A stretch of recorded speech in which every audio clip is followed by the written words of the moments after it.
I was born and raised in Hong Kong, and I guess I've been drumming for a long time. I started drumming when I was 9, so that was like 17 years ago or something like that.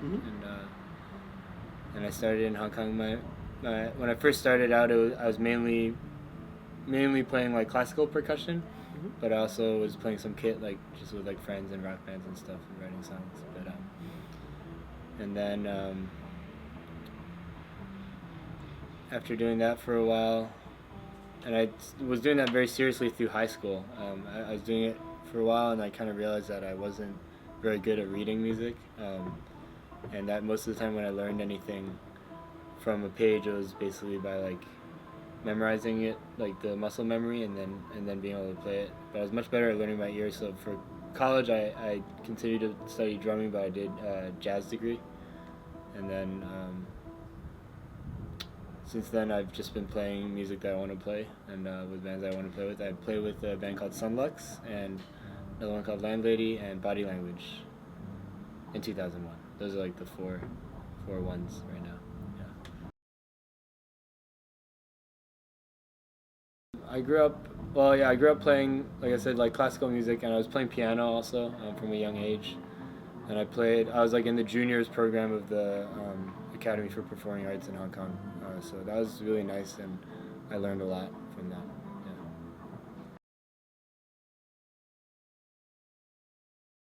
All my teachers have been really great, and they've been pretty different, which I think has been very, very valuable for me to sort of take their advice, and like kind of see where their advice differed, but also like there's value in like each one. I'd say that my high school drum teacher was very important for me in many ways, but one of the biggest ways is that he really encouraged me to go for it, to like actually, and also, but he gave some great advice because I was like, I don't know, like I feel like I want to go to college for music and pursue music as like a profession, and he gave me some great advice about basically that it's really hard, and that it's not generally a very realistic thing, but at the same time he was very he was kind of like, well, I think you have what it takes, but it's not going to be easy. You have to like get ready to just like go through some tough times, and like you really have to want it, and I saw this a lot in school too, like a lot of kids go in like really wanting to do it, and by the time that they're done with school, they're like, I like can't see themselves doing it anymore. They become disenchanted with music. But he gave me that great advice, and then my college teacher, which I stayed with the same professor for 4 years. The high school teacher's named Sean Dixon, and then my college teacher, Tony Moreno, taught me a lot about like sort of. He was not so big on technique or anything like that. He was much bigger on like musical ideas, and like taught me a lot about like how to feel time and pulse in a lot of different ways. And he taught me about polyrhythms and all that stuff, as well as like how to play like jazz and other styles. But he wasn't even so big about like styles, which I think was really good. Like it was more just about like understanding sort of like very general but complicated musical concepts and rhythmic concepts.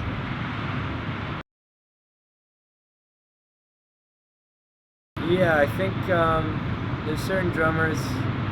I remember when I went to high school in New Jersey, and I took the train down to New York to see like one of my first jazz shows ever in New York. I saw, I think it was like John Patitucci's band or something, but Brian Blade was playing drums, and that, like, he's amazing, and he plays so musically, and it kind of brought to my attention how important touch and dynamics and musicality is, because sometimes those things is hard to like really teach the way you can teach, like, how to play to a metronome, or how to play a paradiddle or whatever. It's like, it's more like it really, watching him really like inspired me in a lot of ways, and I'm still a big fan of him to this day. He's just like the most musical player, and he's pretty versatile too. He's like played some like stuff that's not jazz and sounds awesome doing it, and I think it like definitely affected the way I perform live, for sure. just trying to be always conscious of dynamics and like making every moment count and really meaning what I'm playing. I think a lot of it that I really loved with him was like clear, like his intentions were so clear, and like it's awesome.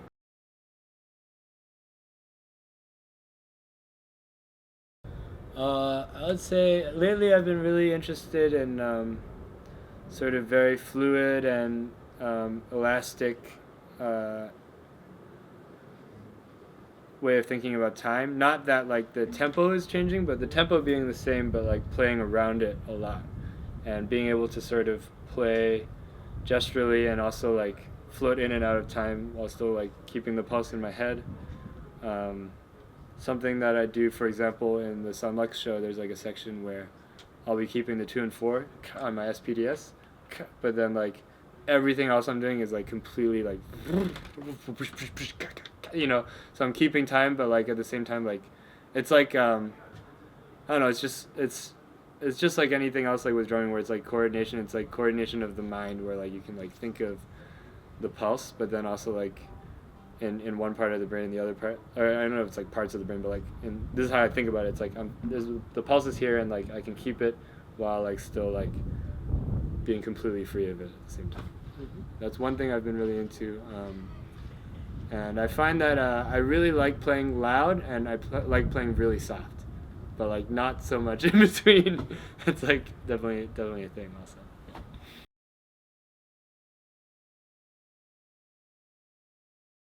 My current C&C drum setup is a custom maple Gladstone shell kit. It's 20-inch, 20 by 14 kick, 14 by 7 snare drum, and 13 by 9 rack tom, and 16 by 14 floor tom. But right now, I'm on tour with Sun Lux right now, and my setup also includes a sort of like, it's not a C&C drum, but marching snare, and another snare over here to the left of the hi-hat, and then I have a ride cymbal and like a trash cymbal over here, and then hi-hats. That's my full setup. And I've been playing the C&C kit since I started playing C&C. I really love it, and the snare especially is like, I pretty much don't do any recording session without bringing that snare drum. It's a pretty specific sound the way I use it, but it's become a thing where like when I play it, I feel extra comfortable, and I feel like I can really like be myself or something. Yeah, it feels great to play.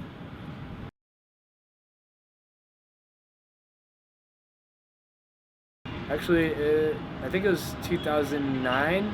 I did a recording session at a studio in Philadelphia called Philadelphonic Studios, and there was a C&C drum kit at the studio, and I never heard of it or seen it or anything, and I immediately I tuned them up, like played it, and I was like damn, like I really like these drums. And I think this is even before they were making Gladstone shells, so it's gotten even better since then. But something about it, I don't know. And honestly, I hadn't been really exposed that much to vintage drums. In high school, there was like one kit that I played a bunch, but like mostly I was playing modern drums like Pearls and Yamahas and Tamas and stuff like that, which were fine. But like I just remember feeling like this was something different. Obviously like C&C being sort of inspired by vintage drums and stuff like that. So that was the first time I heard of it. I actually don't know. It's possible that drum set belongs to Chuck Treese, but I'm not sure because that is like G Love's studio, and I know Chuck plays for him, so but I don't know.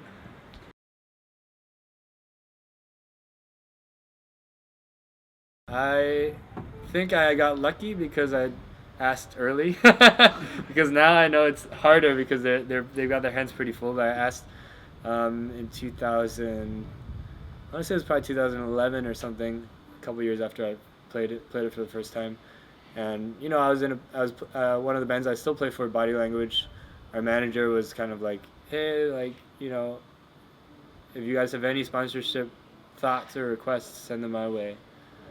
And I was immediately like, C&C. Like it wasn't like like it was definitely like that was like what I wanted, and he kind of got in touch. I think he might have like worked with a band at some point that had done stuff through Jake, and so he had like his contact, and they got in touch, and Jake got in touch with me, and then yeah, I don't know. I didn't know anything about like I did a lot of research about like what kind of shells I wanted, like the ply and like all that stuff, and like whether or not I wanted bearing edges. Like I didn't know anything about drums. I just knew that I liked CNC and did a bunch of research, and then ordered the kit that I just mentioned, and I've been playing it ever since.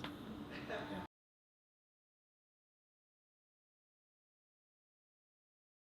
Well, I kind of touched on like wanting to get involved with the company, um, because they were just like drums that I really liked, and at that point I'd played like a couple kits here and there, really liked them a lot. I also like that they, at the time when I ordered from them, they were making their own shells.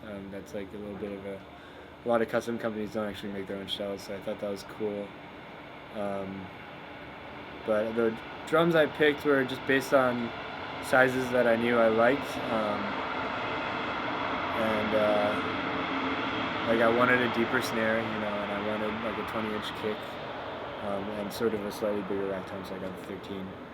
And it was my first kit with them, and I was kind of like, well, like maple's like sort of the most like standard thing I could get in terms of like something that I'll probably use for a long time, and I haven't gotten another kit yet. I probably will, but I'm still pretty into the ones I have now, and I do like, I have played a variety of their drums at this point. I do like their player dates, which didn't exist when I was ordering, and I like their 24-inch kick drums. They sound amazing. They're 22 inches, obviously 22 by 14. That's like sort of to me like the quintessential like CNC kick drum. And I do have another snare. It's really cool, 14 by 7 nickel over brass with 6 lugs, and I can make it sound like sort of like a 80s like gated snare, like so I use that for that and some other things. But I don't know. I'm also not the type of guy who like is drawn to sort of owning tons of drums. I guess I like have like my kit, and I'm like happy with it for now. Yeah.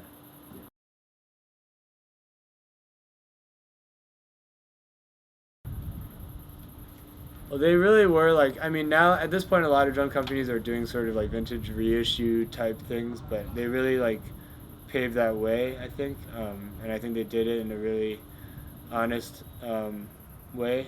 Like, Jake will not make you a kick drum that's more than 14 inches deep, and because they're a custom company, but they have their personal sort of ethos, and I like that about them, and I also haven't mentioned that their drums look amazing, and my drum set smelled amazing when I got it. Like it's a maple kit, and like I got it out of the box, and I was like, it smells like maple syrup. This is fantastic. And I've never had any drum smell better than that. So, and they taste. No, I'm just kidding.